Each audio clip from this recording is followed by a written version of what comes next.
to the Marketing Nomad Show, the fun pit stop for all things Instagram, where I also share my entrepreneurial journey, some of my lessons, wins, and challenges along the way, so it can inspire you to get started and grow on Instagram as well. Welcome. Welcome to the Marketing Show, Nomad. Alexa, how are we doing today? Hi, I'm doing great. Thank you for having me here. Oh, no worries. We are so happy to have you on board. Now, Alexa, tell us a little bit about yourself. Well, hi everyone. My name's Alexa Lopez. I am from San Diego. I am a dance artist, so I've been in the industry for about like 7 years ish. I just graduated with a BFA in dance from San Diego State University.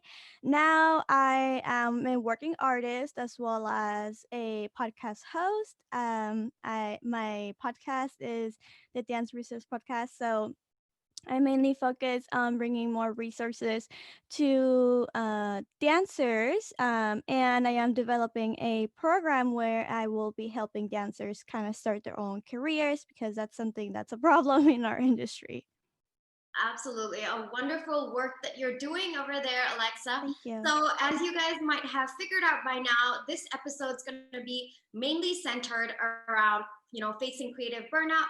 How do you get your business running? And all of those fun stuff that Alexa is going to share her insights about. So, without further ado, let's get right into today's episode. Now, Alexa, I know that you are helping other dancers get their careers started up and all of those amazing stuff. How did you get started into all this? Um, so I started teaching when I was about 16, 17. And then at my local studio where I was taking classes. And that was because my parents couldn't afford my dance classes anymore because if you didn't know, art is really expensive. So anything that you do, whether it's like painting, music, anything like that, classes are gonna run really expensive and then accumulate and then yeah. So it came to a point where my parents couldn't afford it anymore. So I told the director, I was like, hey, like this is going to be my last month, and she offered help, and so I started like assisting classes and then assisting in the office. So I kind of got to know a little bit of the behind the scenes when I was 16. So that's kind of how I started teaching. And then when I was 17, I had my first gig choreographing for a quinceanera, which is like a traditional Mexican party. So um, choreographies for that are really, really common.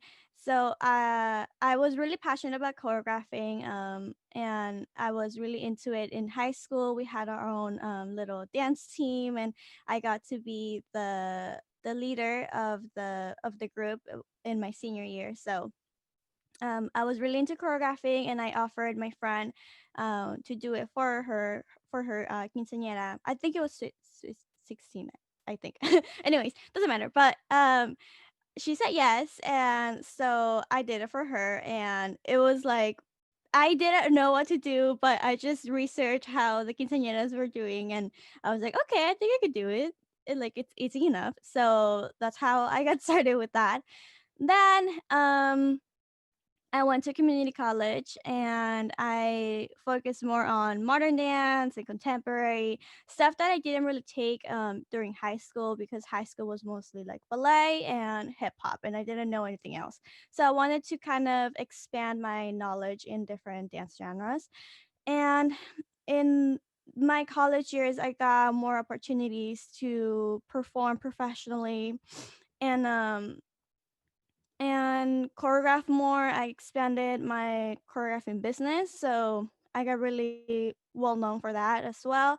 And then I started directing my own like dance. They're called dance concerts. So they're kind of like recitals, but they're more professional, if you may say. And then I transferred to university, which is San Diego State, and um yeah, I've been teaching and doing it all ever since.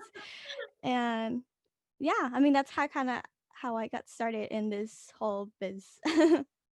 Well, what started your entire passion for dancing? Like, was it at an earlier age, or how did it start? Yeah, so sorry, I forgot to talk about it. Oh, no. But I was born in Tijuana, Mexico, and my aunt had a dance studio in her home. So as soon as I started walking, my mom put me in dance classes. So I took ballet, jazz, tap, the same old, really typical. But I started dancing there, and then because in Mexico, like the educational system is like not good at all. My parents had to choose between me dancing and going to a private school because public school over there is not that great, right? So they pulled me out of dance so I can go to a good private school. And then so I didn't dance for like my whole first grade to fourth grade. And then I immigrated to the US. Um, and when I made the switch from the other country, I got really depressed because I was 10 and I didn't really understand, but I knew kind of what was going on. And I was just going through a lot. And my mom was like, "Hey, you need to do something. You need to like do a sport or something like that." And I was like, "You know what? I want to dance again." So she put me in like this after school program. We only did hip hop, and then after that, I kind of wanted to take it more seriously. So my mom found a studio where I started taking classes. So that's kind of how I got started. And then I saw everyone doing ballet. So I was like, oh, I kind of want to do ballet again. So yeah, that's the story. Oh, that's beautiful. That's such a beautiful story. And it's so amazing that your parents have been so supportive of your journey. I know that you just not told me that your mom found a studio for you, and that's just beautiful, so touching. And amidst all of this, we talked a little bit about how you started out, but now I know that you have a college degree in dancing. And what exactly did you feel was the difference between your college education about starting your own dance business and Mhm. actually getting into it? What was the gap that you found? Now let's take a short break from our podcast episode and hear from our sponsors. This podcast episode is sponsored by the InstaSavvy Tribe, a paid monthly membership that gives you the technique, the game plan, and the mentorship to help you grow a quality following on Instagram, bring in those leads, and eventually make sales. TIST releases multiple topics every single month, ranging from planning your content strategy to creating a sales funnel using Instagram. This is so that you can fearlessly grow your business and gain that financial freedom you've been working so hard for. If you're interested to learn more, log on to www.themarketingnomad.co/TIST. If you're looking to accelerate your growth on Instagram with TIST, use coupon code PODCAST10 to get a 10% discount off the yearly plan for TIST. This is available exclusively for my podcast listeners. Now let's get back to our episode. So something that I really emphasize, kind of in my podcast and everything that I do, is the difference between college life and business life. So kind of so what I think is college is really important for any major. Um, Especially if you're an artist, people think that you don't have to get a degree to be an artist, which is true. But I feel like the development that you go through in college as an artist is really critical for many things. So, college really helps us with our technique. So if I didn't go to college, I probably wouldn't have, expanded my range in genres. Like I said, like I really went in there to kind of learn more that I didn't know. Also, they really dive into like dance history or like any type of history of whatever you're taking. But they did really dive into like really technical things that you wouldn't have known otherwise if you didn't go to college. They also really kind of help you find out who you are as a person, who you are as an artist. So I think that's really, really important. They kind of yeah. So the only thing that I do think that college lacks is teaching you how to make money from being yourself, from being an artist. Teaching you how to find jobs, how to find the money so you can like survive. So yeah, that's it. No, that's really nicely put. Definitely, I feel the same way too. I definitely agree 100% that college is important.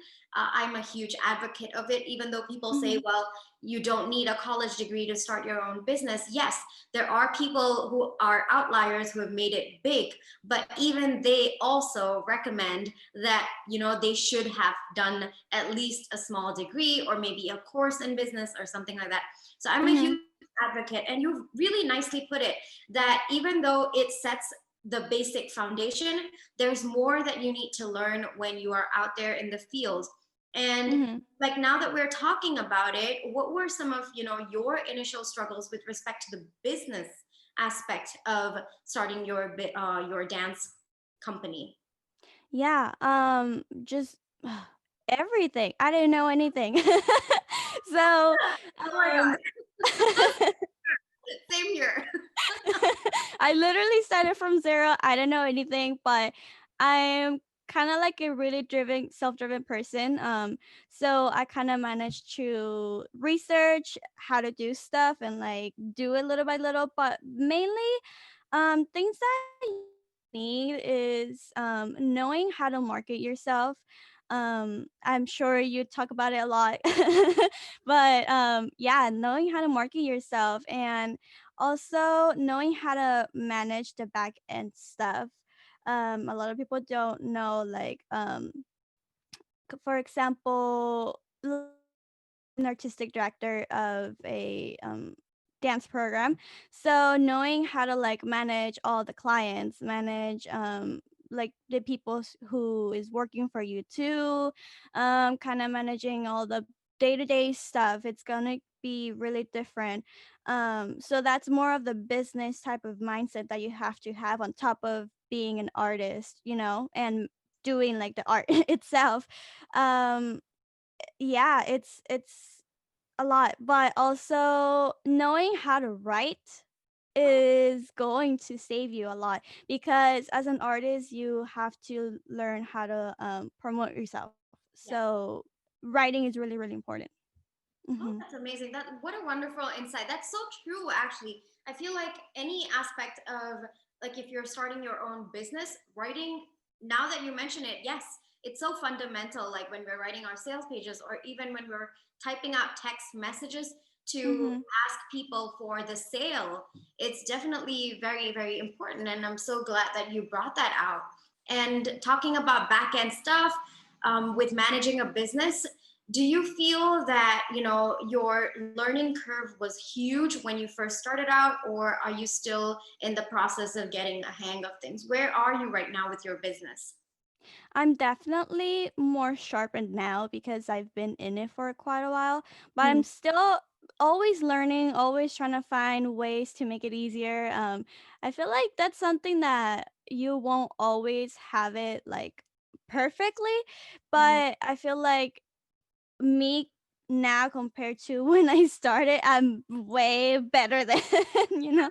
Um, but I feel like, yeah, like everything I've gotten now a like CRM system that kind of really, really helps with everything. And I kind of have now like an idea of what to do with new clients and stuff like that. So yeah, it's a work in process, and when you find something that works, stick with it unless you have to upgrade to something big. Yeah. Absolutely. That's definitely great advice there, Alexa. Thank you so much for that. And, now that I know you have, clients that you're working with, you're helping all of these dancers, what are the three common mistakes that you see other dance solopreneurs making at this stage? Yeah. So something that I see a lot is that dancers wait for stuff to happen. And I say this in the most loving way, but they just have to get out there and do it for themselves because no one's gonna come to you and like offer you opportunities just because you're you. So I would say go out there and actually put yourself out there because yeah, no one's gonna come. Like you have to do the work. And yeah, that's like the only thing. There's so many dancers that are beautiful dancers. They oh my god, goodness, like they're just great. And but they don't do anything about it. They just kind of wait for people to like come and like ask you. They're like sometimes they're stuck in retail jobs or something else that's not dance related just because they're afraid to make that move, you know? So that's kind of why I want to help because a lot of people are stuck in that phase of like, oh, I don't know what to do, or um, I don't know how to put myself out there and stuff like that. So How did you overcome that, like just as a personal story? um, I don't know. I've always kind of had this kind of businessy mentality. Um, when I had to save money to buy like a new toy, I would make little friendship bracelets so I can sell to my friends and like save my money that way until I had enough. So I feel like I've always had this businessy mentality, which made it easier for me to kind of put myself out there. And yeah, I mean, it's all about kind of networking as well, knowing who to ask for help when you need it. Because some people, especially like teachers, professors, are going to know what to do in certain situations. So I feel like if you have a really good relationship with a specific professor or teacher, you should ask for help from them so they can help you. Kind of overcome any situation that you're going through. Absolutely. Definitely. I think you hit a very strong point there that I'm in touch with a few of my college professors as well. And there are times when I'm stuck, I'm genuinely stuck. And all I have to do is reach out to them. And they have so much more experience. They have like 30 years of experience in the field. Mhm. And I feel like, if not anything, college gave me them as a resource. Like, of course, there's all the education and stuff like that. But people say, well, you can get all of that on the internet. But no, these are resources that you can't get. The people you meet, and then your professors, all of them, they're resources that I am eternally grateful for. So I think you brought up a very, very valid point there. Now let's talk a little bit about, you know, creative burnout, because as an artist, as someone in the field of creativity, I feel like you always need to be on. You need to be like being able to just pump out your creativity. And I feel that too. I mean, even with my business as a content creator, I Mhm. definitely feel that. So how do you, as a solopreneur in the creative space, deal with the creative burnout, or what they call, Mhm. no, they call crashing, I think. Crash, Yeah. burn. Yeah, so first I kind of want to go over what creative burnout is and what kind of like what the signs are. So, if you are constantly running out of ideas, you are kind of tired all the time, you're unmotivated, you are literally working all day from morning to night, like that's a sign that you are probably burned out. So, ways to help it is um so this is more about like me as someone that has to be on the internet a lot. So batching content or batch ideas if you are a creative person. So what I do sometimes, I kind of write ideas about anything that I'm working on in like a Google Doc. um so if I want to do some like a dance piece um about whatever. Like I write ideas down and then I go back and add more ideas. So now I would have like a list of ideas that I could do once I get the opportunity to do something, right? Because as an artist, we are not working like on projects like every single day, right? So we have periods of time where like we're working on a like a dance piece, and then maybe we don't have a period that like we're just teaching or doing something else, and then we get an opportunity again. So I think having ideas of what you want to do is going to be really critical. One, because when you're pitching yourself for a company, like I'm gonna use this example right now because I just applied for something. So I applied to be a artist, choreographing artist, for a dance film at this dance company called Disco Riot, and they were going to hire 6 people to be in this concert-ish thing, virtually because of COVID. But I had this idea that I wanted to do right away, so I knew exactly what to say in the proposal. So having ideas of what you want to do is really going to come in handy when you write proposals, because if you just see an opportunity of people hiring you, hiring artists and stuff, but you have no idea what you want to do, you just like, oh, like I'm gonna apply but I don't know actually what I want to do, chances are they're not going to pick you because they want people that actually already have something that they're working on or like they're going to work on. So, another thing that you can do is repurpose past work. And that goes both ways, with like social media stuff. You can repurpose one thing from Instagram to like YouTube to podcasts or whatever. But also, as an artist, if you're a working artist, repurpose past work means taking a concept that you worked on um, in the past and kind of redo it in a different way, or rework it, keep working on it. Because what I learned in college is that you're never really done with a piece because you always have room to like evolve and like make it better or whatever. So I think if you have absolutely nothing, take something that you have done before and then redo it and rework it and turn it into something else. So now that you have something to go off of. Um, Another thing, get help. So either hiring people or collabing with another person to kind of bounce off ideas to. I am hiring my first virtual assistant today. So because I know that I am getting burned out, so I need help to kind of take things off of my back. And also this person, she's kind of my friend. We collaborate a lot in dance pieces and stuff. So I know that we work really well together. So yeah, get someone to help you out when you need it. So that's it. Ah, that's like a congratulations on your first hire. That's quite a milestone for your business. Congratulations on that. Thank you.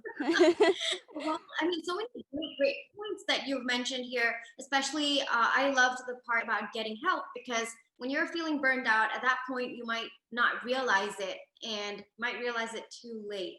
So I feel like Mhm. understanding that you are getting burned out and understanding that you need help, this you've come to a point where you can't do it all on your own, is one of the most essential things I think about burning out. I also really liked your idea of, keeping a running list of ideas, so that, when in case you are, in that period where you're unable to come up with any good ideas, at least you have fallback options, and you Yeah. can also repurpose your old content. Yeah, I really like that you said, you're never really done with your old piece. Like, whether Mhm. it is a dance piece or whether it's some content that I put up a year ago, it's very Mhm. true. There's always ways to improve it. There's always different ways that you can put it across. So Absolutely loved your thoughts. I think you were going to say something. Did I cut you off? No, no, you're Okay, good. perfect. All right, so we're talking a little bit about creative burnout, and we talked a little bit about identifying creative burnout. We talked a little bit about how to overcome that. Can you tell us one personal experience that you've personally had with burnout, and how did you overcome that, and where you are at right now? hmm So this is really recent. I'm gonna be honest. I have experienced creating now probably like maybe a month ago. Um, because even in COVID, I'm working a lot. I was teaching in person, I was teaching online, I was doing podcast stuff and everything that comes with it, developing my website and doing all that. And then also, I was editing videos for a it's a college, and also a dance, not a dance company, it was an art company.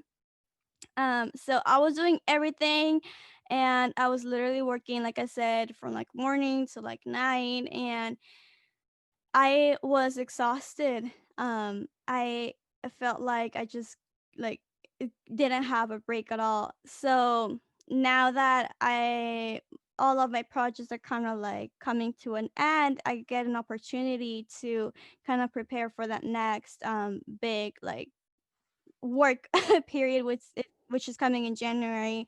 So what I'm doing right now is kind of batching everything. Like I said, I'm hiring someone so she can help me with a lot of it. And just planning, and then do a big like execution period and then plan again. So that's kind of how it kind of has to work for me at the moment, because it's like we plan, and then we execute, and then we plan, and then we execute, so that we're not planning and executing at the same time, because that is kind of what drives me nuts, like constantly having to do stuff every single day, and then be like, oh my god, I missed this, oh my god, I have to do this really quickly because I'm gonna be late or something like that.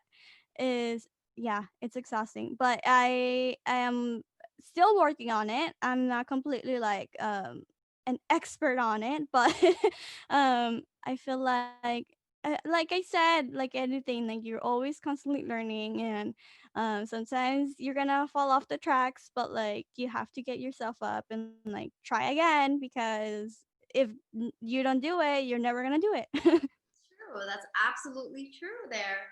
And, I think we talked a little bit about this, but I really want to go a little bit more in depth is that, the uncertainty of, monthly income, because we are Mm, solopreneurs.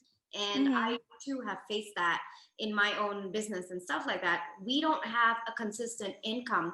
And I feel like Yes, for people in the more creative fields, that's more pronounced. That's definitely a huge challenge that they absolutely. had to overcome as well. So, as a solopreneur in the creative space, how did you handle that state of uncertainty? What are the Mhm. processes that you put into place to kind of overcome that? Mhm.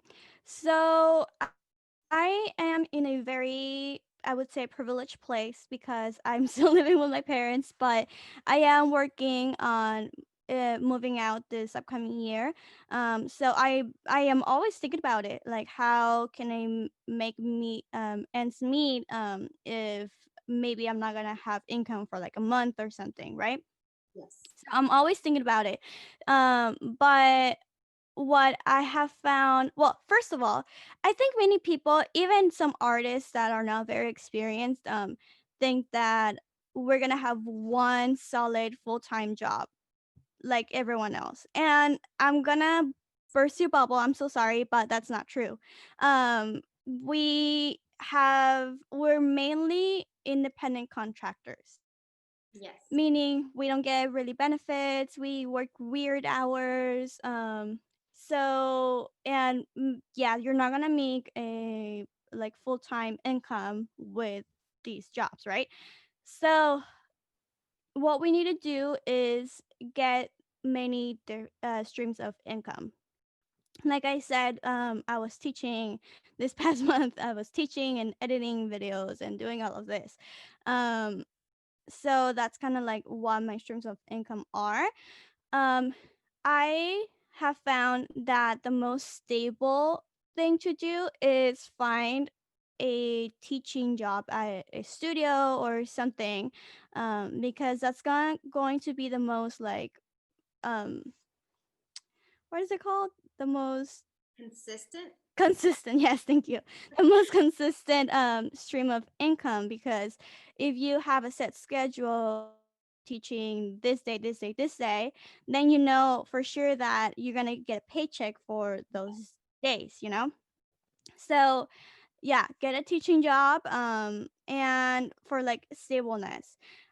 Also, um choreographing for the quinces that I was talking about is really really good, like income. So having something like that, like maybe one or two gigs of that a month, is like really good money. um yeah, just like finding different ways of making money is going to bring in like the stableness of it. But I think what most people kind of struggle with is finding one good like gig. So the first gig is the hardest one to get, I think. That is true. How did you get your first gig? um so oh, I think I talked about it. It was the quinceanera. It was my Yes, friend. right. She she she was looking at this other girl that also went to our school, and she was charging like double that I was gonna charge her. Right. And I really undercharged, and that's another, I should have talked about this more, but that's another mistake that we make. We undercharge a lot, and I do this mistake so much because I feel for people and I want people to have access to arts and everything, you know? So I feel bad and I'm like, okay, I'm gonna make this a little bit cheaper so that people can, you know, afford it. But eventually I do raise my rates and everything so I can make my time worth and everything. And now that I am moving out, then I will definitely have to like be more in an industry standard. But yeah, don't undercharge. It's bad. Yes, absolutely. I feel like I have struggled with that in the past when I first started freelancing. Mhm. Like you said, it was pretty much this exact thing that you mentioned, the uncertainty of it, and then getting into coaching to create that one stream that is more or less consistent. And of course, looking at other streams of income to sustain myself. And yeah, pretty much the same thing. And I liked what you said about how you should not undercharge. It's as simple as that. Like, you might be feeling bad for them, but at the same time, if I feel like undercharging also leads to creative burnout. At least it has for me. Mhm. Like, when you feel that you are not compensated for your time and you are like struggling to make ends meet at the back end of it, that is Mhm. obviously going to add stress to your work, and it's like a cycle. So, you have Yes. to get paid what you are worth so that you can keep giving more to people around you. So that's kind of the logic that helped me change my mindset around charging my worth. Mhm. So glad that you brought that up. I felt that we definitely needed to touch upon that, given that in the creative space, that's definitely one of the biggest mistakes that I personally also see people doing, and I have made Mhm. also myself, like, I'm not going to exclude myself. Well, we've talked so much in this episode, Alexa, and if we're kind of wrapping up this episode, and if we have to like summarize this entire episode with three quick actionable steps that our audience can take, what would it be?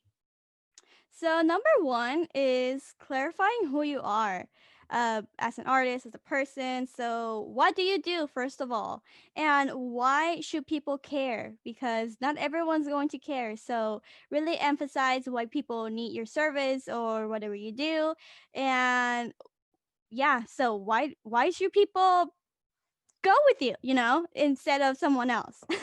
Also. Oh, sorry, you were gonna say something. No, I said Oh. absolutely. Oh.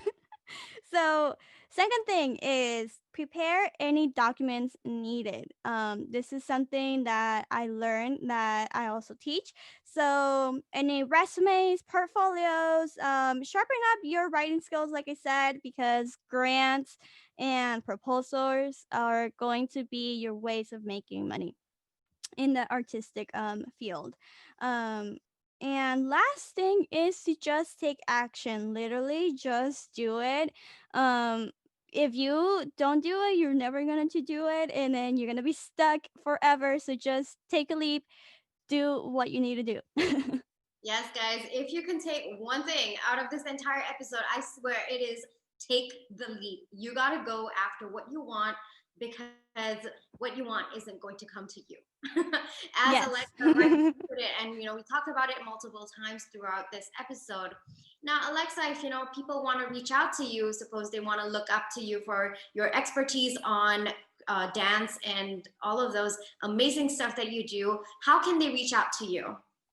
Yes, I'm at the Dance Resource Podcast everywhere on Instagram, on Facebook, on the podcast. If you want to go to the website, you can look at the everything that we do there. It's the danceresourcepodcast.com. And yeah. Oh, I also have a freebie for any dancers out there. It's a free dance career guide. So it's like a free audit, and you kind of go over like what you have right now and what you need to work on for your dance career. And also, there's a worksheet where you can work on your dance goals. And that believe it's going to be the link is going to be in the show notes. Yes, absolutely. I'm going to definitely put the show notes, link in the show notes, guys. And I'm also going to put all the links to Alexa, her Instagram page, her Facebook page, her podcast, even her website as well. If you are in the dance field and you definitely want to follow more of Alexa's content, feel free to follow. Definitely grab that freebie. It sounds amazing. Honestly, a career guide that, helps you audit where you are with your dance and how to, move forward with your business. Guys, that's a gold mine. All right. So, Alexa, let's wrap this episode up. Thank you so much for coming on the Marketing Nomad show. It's been such a pleasure having you. I'm pretty sure our audience also would, love some last words from you. Oh, well, just thank you everyone for taking a listen, and I hope you check us out at the podcast if you want to. Yes. Well, thank you guys for listening. I'm going to put all the details in the show notes. I'll catch you again with my next episode, guys. Bye-bye. Bye.